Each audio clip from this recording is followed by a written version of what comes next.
Japan, 1594. Two samurai are locked in combat with a black-clad warrior. They are about to die.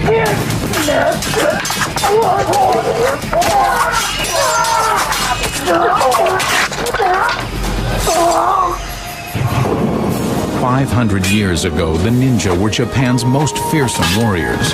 Their superhuman fighting skills were legendary, but were they true?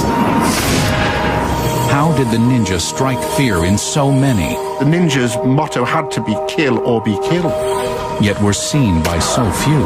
This individual was unseeable. You just never knew who was the ninja. Now we will search for the origins of the ninja. Secret societies of any sort are probably the most difficult topic that any researcher could choose. Test their elite fighting skills. Can you imagine what's going through his mind? This person has grabbed a hold of his razor-sharp sword.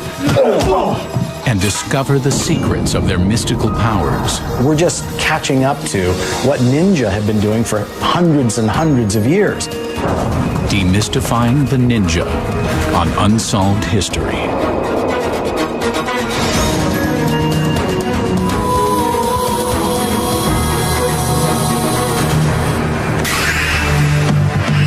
In a large villa near downtown Los Angeles, two police officers begin their watch over an important client. As part of a real-life experiment, they have been hired to guard against a hostile attack while being monitored by remote cameras. They are expecting the worst. An attack can come at any moment. What they aren't expecting is an enemy they can't see or hear.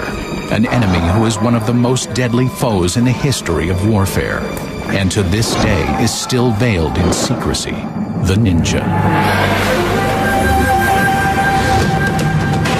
Their feats were so amazing that they have been immortalized in countless novels and films. According to popular myth, they were masters of superhuman combat skills. One ninja could fight off 10 attackers.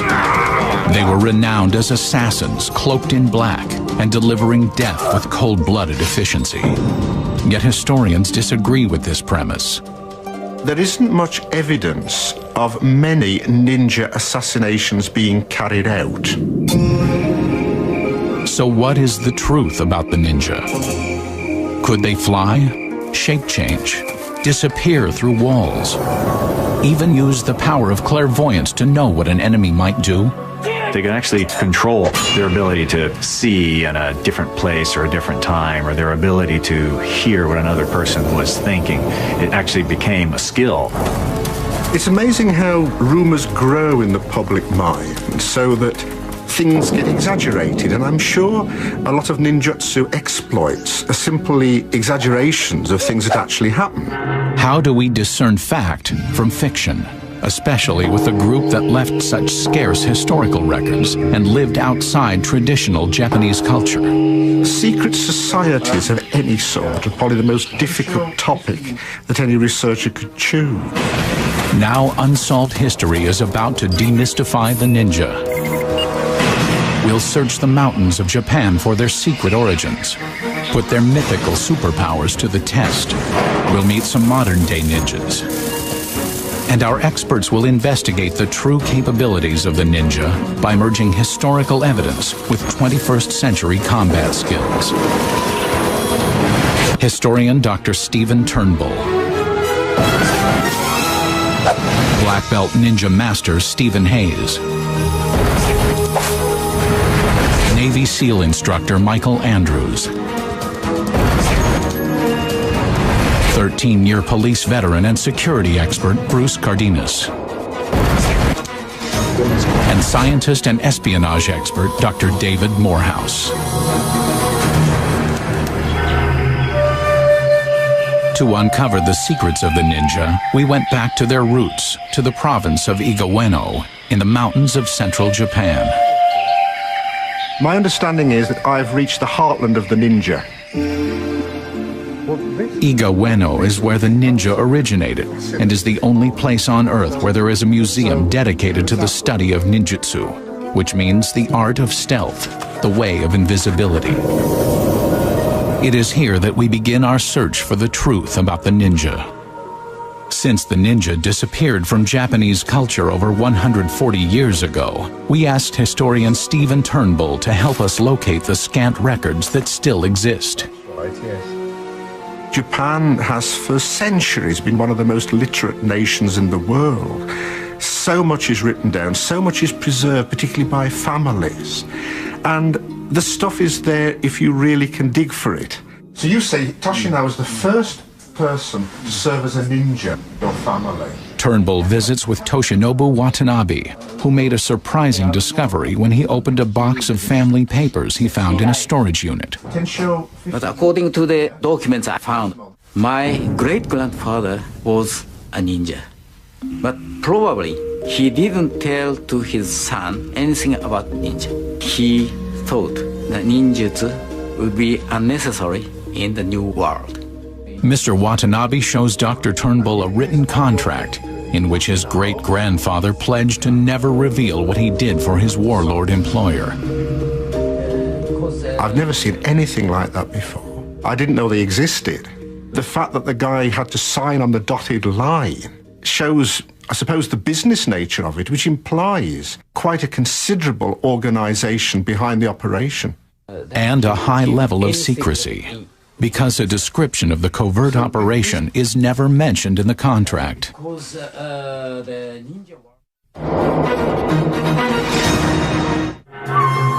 How did ninjutsu begin in Iga province? Historians have traced its origins to Buddhist monks that emigrated from China.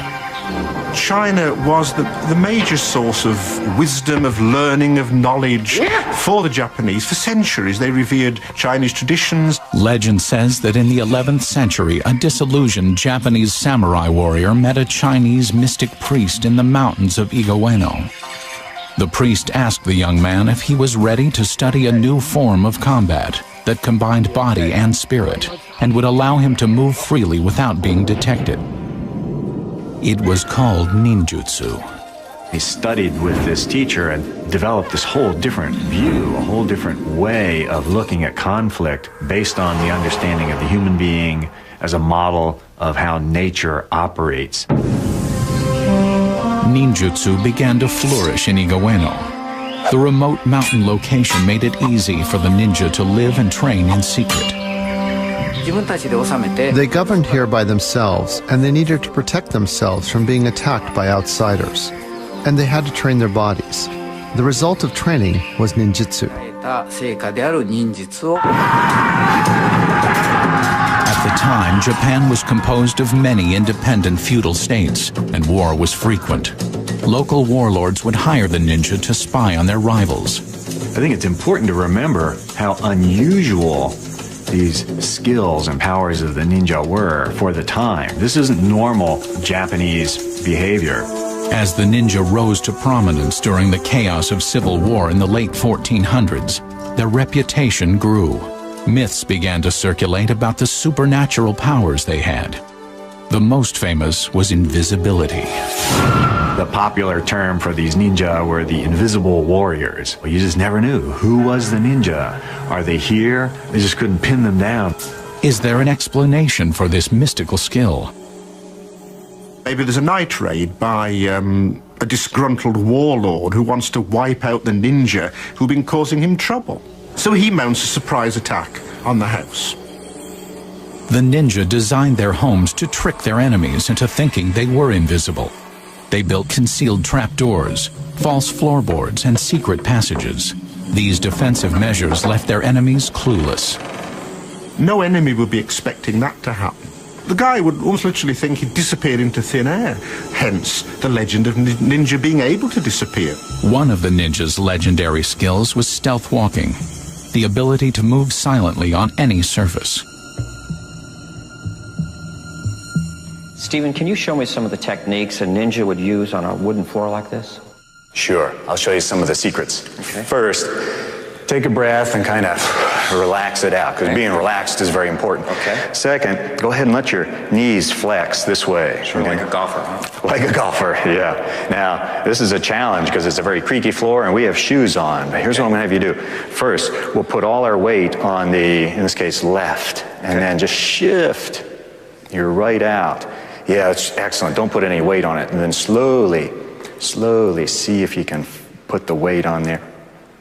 So far, very good. I haven't heard anything. Now, pause there for a second. As you pull your foot in, bring in the breath. Hold it for a second. Get yourself squared away. Now you're going to reach out with the left foot.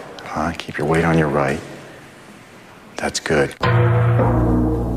Even though the ninja were masters of stealth, they still had to fight sometimes. When it came to combat, the nemesis of the ninja was the samurai. These were the highly skilled warriors who served the warlords of Japan, similar to the knights of medieval Europe. All aspects of ninjutsu were contrary to the samurai method of honorable warfare. The ideal of samurai behavior was that two warriors would face squarely onto each other as worthy opponents and would fight to the death. The ninja didn't quite fit into that pattern. The ninja's definition of victory would have been to escape and not be traceable, and then have the person doubt that that was a ninja in the first place. So even though the samurai was a highly trained swordsman, the ninja would certainly try and surprise him. It was hardly the way to do business as far as the samurai was concerned, but it was the ninja's motto had to be kill or be killed. So what happened when the ninja and samurai clashed? Did the ninja's supernatural powers make the difference in battle? Get ready to learn the art of combat, ninja style, next on Unsolved History. For hundreds of years, Japan's warrior culture was embodied by the strong and powerful samurai. These swordsmen were the elite fighting class of Japan, until the ninja came along. I think the ninja would have been regarded with terror. These are people that you have to be very, very careful dealing with. There are myths that a ninja could easily defeat the samurai in combat, even when outnumbered. But are they true? The samurai would be trying to figure out these maybe odd movements that the ninja would be using. Different kind of tools, different positioning with the body. Plus, in his mind, he would have all of these memories of warnings from other people. Hey, these people might throw some kind of poisoned iron filings into your eyes. Stephen Hayes has practiced ninja combat arts for over 30 years and is a member of the Black Belt Hall of Fame. He has pioneered the introduction of ninjutsu to the Western world. We asked him to help us understand what kind of special powers the ninja really had and how they used them in combat. The ninja were said to be able to defy gravity and scale a sheer rock wall, but they had a special trick. These are the ninja's shuko. It's popularly referred to as a climbing claw. It's a steel band with these very tough, strong claws, and so these points were able to wedge in and allow a ninja to climb up that castle wall. The shuko had another purpose. If a person had climbed up a wall and ran into some sort of a guard, this could be used as a combat tool as well. In darkness, they might not even see this metal band. So to be able to hit into bone with this metal band or catch an arm with these claws. Very persuasive. To the samurai, it would appear that his ninja opponent was unarmed. This scenario, he comes flying in with that sword. Immediately he came in with a second shot. It was better than I thought, so I had to get out of there. As he comes in with this next shot, I'm just going to come in and gain control of his arms, digging this in. But if he's a samurai, he might have been armored. He lifts his arm up and starts to cut down. I'm going to jam this right in there. Can you imagine what's going through his mind? This person has grabbed a hold of his razor-sharp sword. So I use that for just that moment of tension. I lift up, kick, low to knock his hips back so that I can then redirect his energy here. Kicking, getting him off, and then safely holding this sword, I can go in for a vulnerable area. A ninja would only survive if he could fight his way out of a hostile confrontation. To do that, he needed special weapons and tactics. In terms of taking the simple handheld weapon to its perfection, I think that's where the ninja get a great deal of credit. First and foremost, the ninja's weaponry had to be both compact and portable. The ninja had to carry all his weapons about his person. So he wouldn't want to be encumbered by too much gear when he got to climb into a castle, carry out an assassination getaway. The ninja developed their exotic weaponry from the agricultural implements they used to tend their farms in the flatlands of Igaweno. The classic example being the sickle and the chain. The sickle is a simple farmer's tool, but with a very sharp blade, and a whole series of martial techniques of martial arts developed whereby a sickle could be wielded as well as a sword. By using the sickle with a length of chain connected to a ball weight at the end, the ninja kept the samurai off guard. It was an unconventional weapon the samurai had never seen before. I would imagine that the first time a samurai saw a ninja wielding a chain, he must have thought, "This is very strange, what do I do with it?" Hence, the ninja had him at his mercy. The ninja also designed a more compact version of the ball and chain. It could overpower a swordsman in close quarters. You can only imagine the effect of this weight flying out and hitting right between the eyes. Might even have an instant knockout. When it came to sword fighting, the ninja used a shorter sword, which was more maneuverable in tight quarters.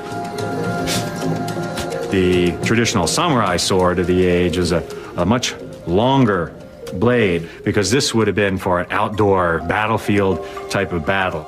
The short sword gave the ninja an advantage, even when he was outnumbered. In this scenario, I want them to think that I have that reach. So I pull this blade up and I keep it very flat so he can't see how long it is. He attacks to just knock this and me out of the way. I'm gonna get really low here, all right? From there, as he starts to come back in, I'm gonna jump and hit using my body weight to take him all the way down to the ground. From this very exposed or awkward position, as this attacker comes in here, I use my body to throw the sword across. As he cuts down, I let him think I'm vulnerable, and then simply by throwing that arm up, it'll cut through the wrist there. I can move the sword handle out, and then because of the adrenaline, there's no fine muscle control left at this point, so I just put it where it needs to be, and then by pulling, I'll be able to finish off that attacker and then get out of there. Unlike the samurai, the ninja also trained women in the combat arts. Rumiko Hayes has studied ninjutsu for over 20 years and has mastered many of the same skills as her husband, Stephen. By doing this for so many years with all different peoples, I can kind of foresee what kind of attack it's going to be.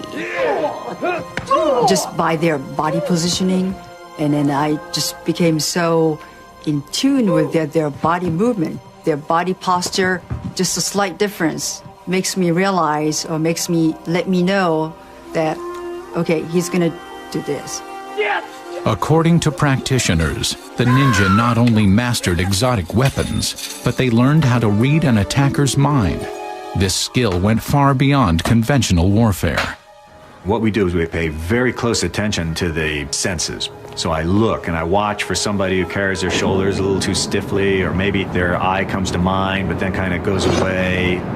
Hayes has set up a demonstration in which he has to sense where an attack is coming from. How do I feel? Am I tending to walk over this way when I get around this person? I've got to be more in touch with my senses, my feelings. Hey, good. The ninja had to develop sophisticated warrior skills because they were operating under such extreme conditions. The price of failure was death. Can you imagine that kind of stress or kind of pressure that a normal person would feel? What if I'm caught? I might betray my family, I might fail my mission, I might betray myself. That kind of constant stress would be very different from a conventional soldier of the time. Here we have people who are utterly devoted to their calling. They are the experts, they are the elite, and like special forces nowadays, failure is just not taken into account. But how good were the ninja? Can their techniques stand the test of time? Get ready to experience a modern-day ninja mission that puts both mind and body to the test on Unsolved History. What happened to the ninja? Today, they no longer exist.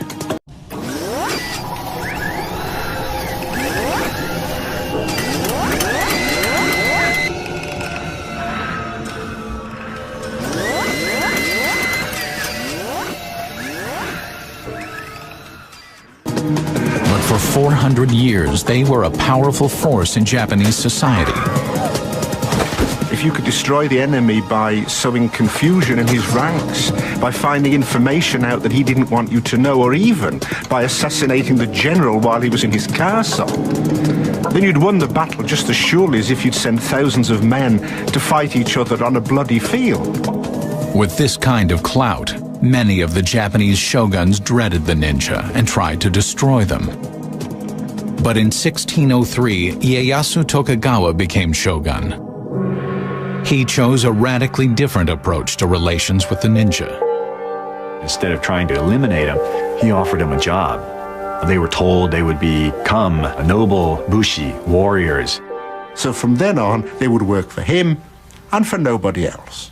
Absolutely brilliant. The ninja became personal bodyguards for Tokugawa. To keep their mission veiled in secrecy, they assumed the role of palace gardeners.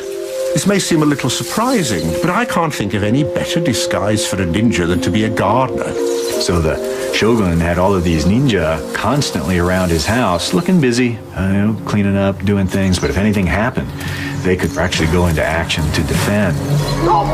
No attacking enemy would suspect this poor gentleman there with a pair of pruning shears being a skilled ninja until the pruning shears became a deadly weapon. Using the ninja's vast spy network, the Tokugawa regime was able to bring peace and civil order to Japan. So Ieyasu Tokugawa was the shogun who pacified the ninja and took them out of their role as a very dangerous wild card in Japanese military political history. In 1868, Japan entered the modern age, causing huge convulsions to Japanese society. The samurai were transformed into a Western-style army, and because of domestic peace, the ninja were no longer necessary. They disappeared from the scene. Or did they? The ninja stopped operating in Japan nearly 140 years ago, yet many of their techniques are still in use today. The ninja were ahead of their time. If there's any analogy we can draw with today, to be to look at them as equivalent of special forces, of SAS, of Navy SEAL. In many ways, today's special forces look and operate the way the ninja did. But are the ninja's techniques still relevant? Could the ninja still function in today's world of high-tech espionage and state-of-the-art weaponry? Unsolved History decided to find out. We rented a villa similar to a shogun's palace and set up a safe house on the top floor. Next, we hired a security expert who has protected hundreds of celebrities and executives. Bruce Cardenas. Bruce's partner is Demetrius Connor. Both are LAPD veterans and will guard the target, a VIP inside the safe house. The test: can an intruder penetrate the safe house, get past the guards, and kill the VIP? To compare techniques, we asked Stephen Hayes and a team of Navy SEALs to attempt the mission. The leader of the Navy SEALs is Mike Andrews, a 10-year veteran who served in Desert Storm and was also an instructor. Well, in any sort of operation like this, anything is possible, but because of the repetition, as far as our practice and our skill level, we feel that we are the best trained and we will achieve our mission. To create a realistic environment, Unsolved History wired a 5-room area inside the safe house with 10 remote cameras. This will be the hot zone, where no outsiders are allowed, not even the camera crew.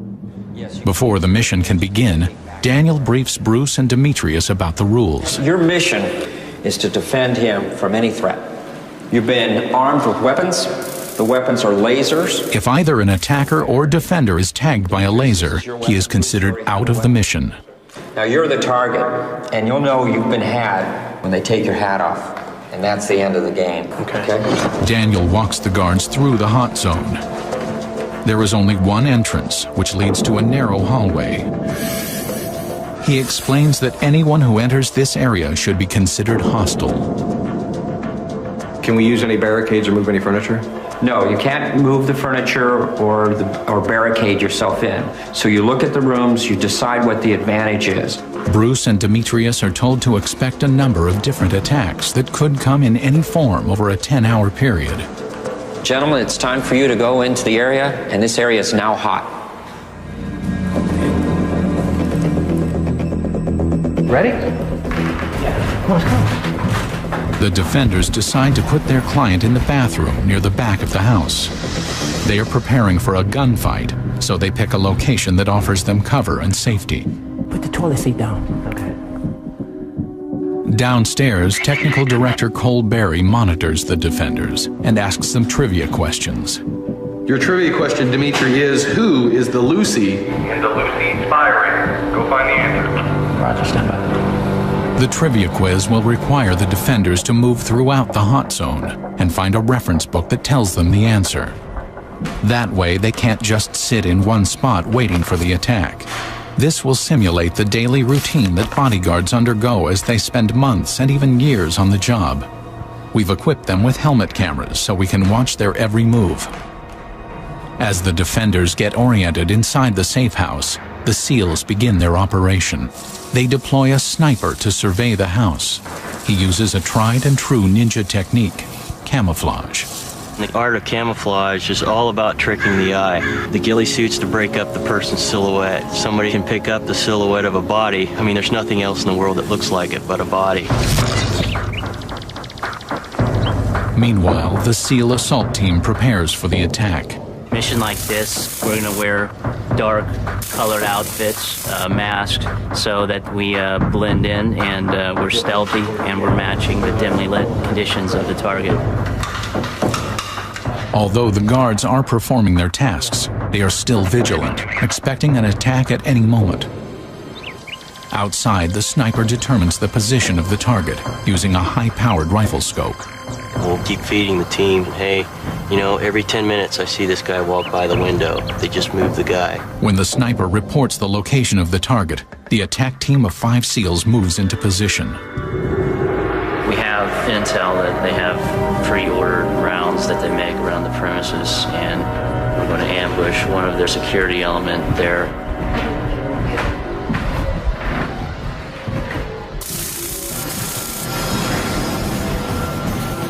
Go, we're comfortable.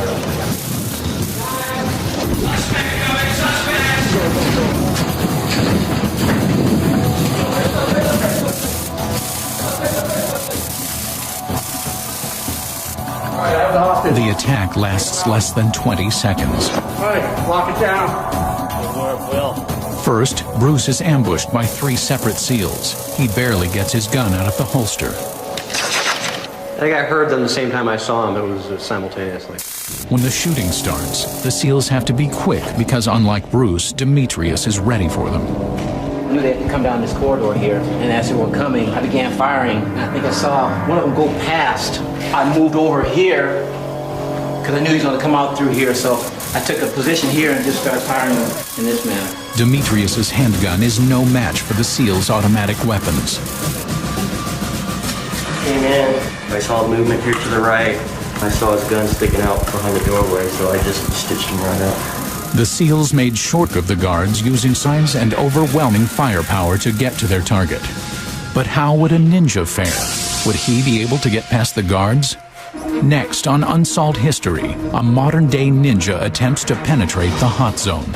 By going in without any overt weapons actually allowed me to move right into the middle of all that danger. And we investigate the most extraordinary ninja power. They can actually control their ability to see in a different place or a different time. In our safe house experiment, the Navy SEALs were easily able to overpower the guards by using massive firepower and the element of surprise. But how well would a ninja do? Stephen Hayes, a modern-day ninja, will attempt to use ninjutsu to accomplish the same mission: assassinate the target. After the SEAL attack, the guards, Bruce and Demetrius, decide to move their client to the other side of the safe house. They are determined not to fail a second time. But Hayes plans on using a completely different strategy than the SEALs. What I wanted to do was go in with minimum backup, little intelligence. I went in with no weapon. I had no big team to go in. Here, the myth of the ninja diverges from the reality. The myth: a ninja assassin dressed in black, slipping furtively through the shadows to reach his goal. The reality: the ninja was more likely to use deception to slip past the guards. 500 years ago, the ninja would often use disguises like that of a gardener.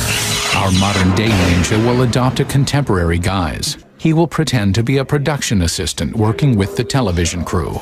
The real thing is we look like what people expect to see, and therefore we go invisible. I had a can of air that I was using to appear to be cleaning off some lenses there. Hayes begins to carefully probe the perimeter of the hot zone. Partner, we have somebody up here. Dimitri, we got people up here. Can I help you, sir? We're setting a camera up here. You know, I'm not to send you away. No one announced you. But Bruce isn't fooled by the ploy and won't let him pass the front hall. So how did that go? He came out gun drawn and confronted me in there, so they're real jumpy. Even with the defenders suspicious, Hayes won't give up his strategy. I had recruited a young woman to assist me in just kind of wearing them down. I would send her in, smiling, the tool belt on, offering drinks. This doesn't look like a danger. Hello there. Can I help you? Guys, I brought you some donuts. Why didn't anyone announce you guys? Pardon? You know, I'm not to send you away. No one announced you. Okay. Should I leave them on the ground? No, you can take it back. Okay. They got to see people who they knew weren't supposed to be here. Were confusing the issue. What the man? Why are they doing this? It's a booby trap, man. Get her out of here. So I used her to help wear them down. Mean if I come up here again. It's now 3:20 in the afternoon. The defenders have been in the safe house just over 3 hours. With the repetitive tasks and no apparent threat, boredom is beginning to set in. Yeah, you may have to call down. Stephen Hayes decides it's time to test the guards again. Demetrius, what's this?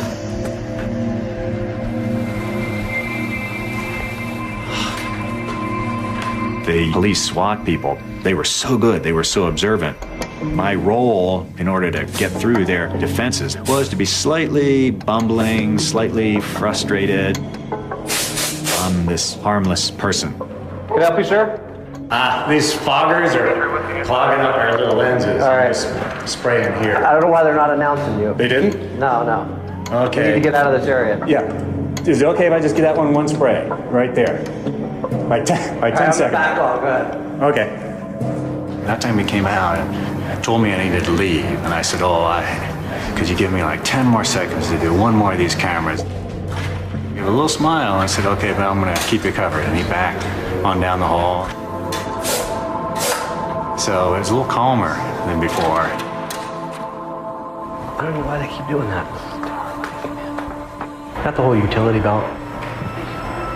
Like he's a grip or something? As the afternoon wears on, we keep the guards busy with more trivia questions. Bruce, you seem to be the genius. What is a garand? So repeat the question? Is a garand? But Bruce is interrupted as he looks up the answer.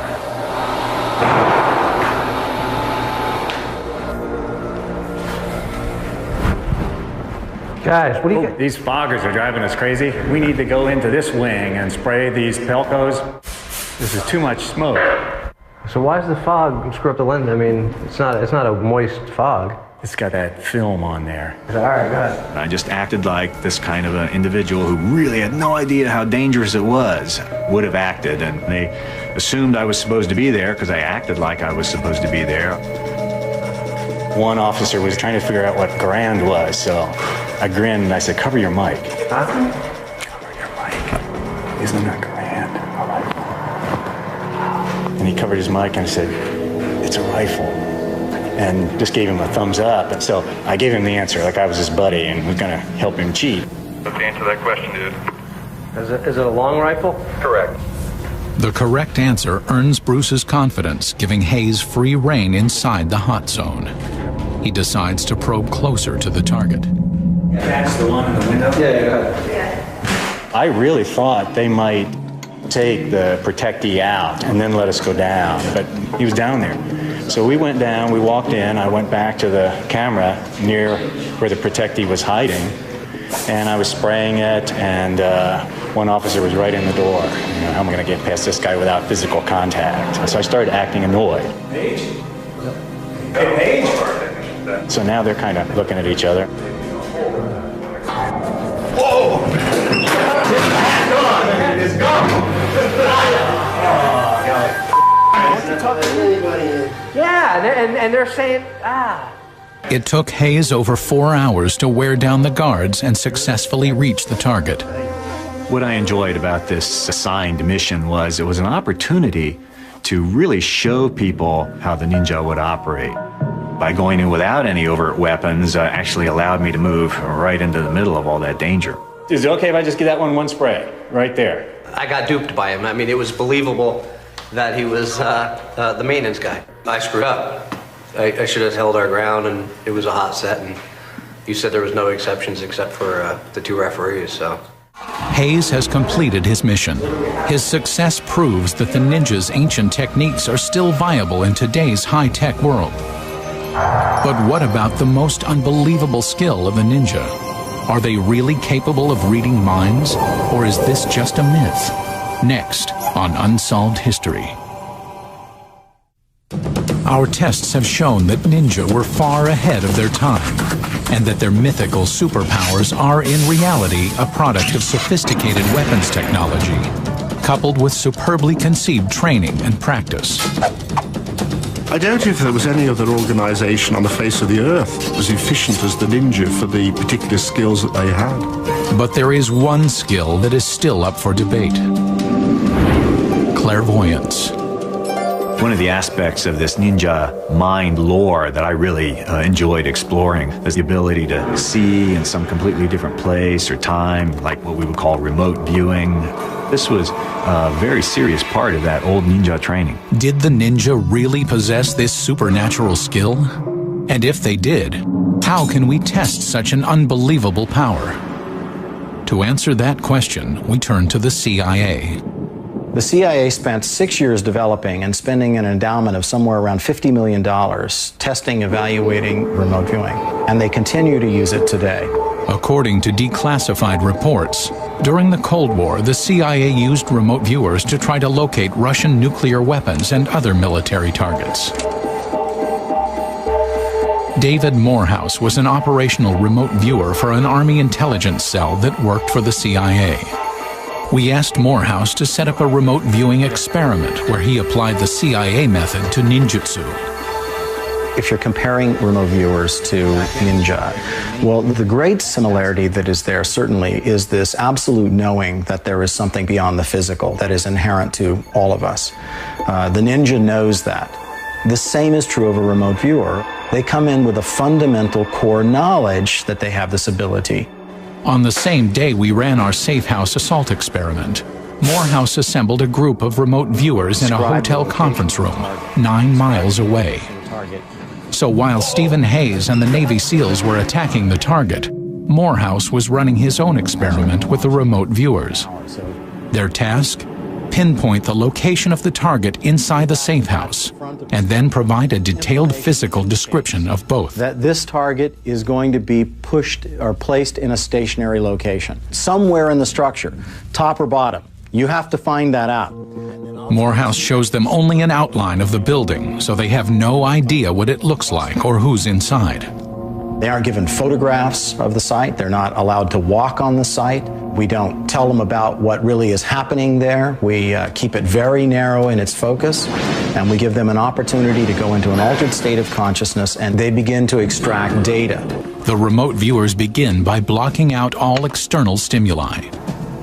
The experiment must take place during the Ninja and SEAL attacks, so the target will experience real fears and emotions. According to Morehouse, the biological activity in the target's brain can be picked up by the viewers.